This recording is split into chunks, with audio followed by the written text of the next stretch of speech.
everyone, Joanna Wilson here for my AQA A-Level Biology Masterclass.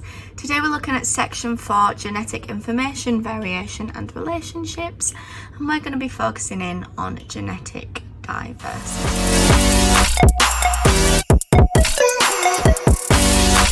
Just work, children.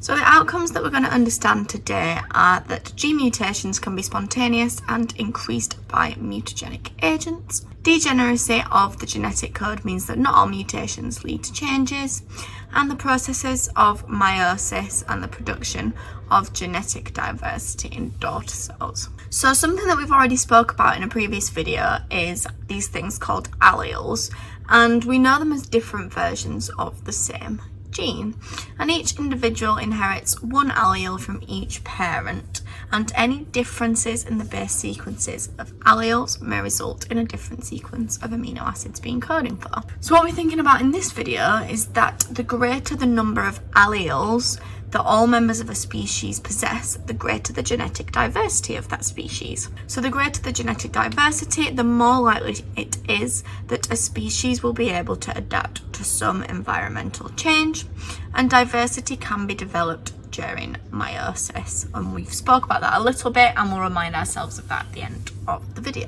So this is due to a wider range of alleles and therefore a wider range of characteristics, and therefore there's a greater probability that an individual will possess a characteristic that will suit a new environment. So mutations then are another way that we can cause genetic diversity, and gene mutations are changes in the base sequence or the quantity of DNA within a gene or a section of DNA. So we have substitution, and this is when a nucleotide is changed to a different nucleotide, and as the genetic code is degenerate, this may not always change the amino acid that we're coding for.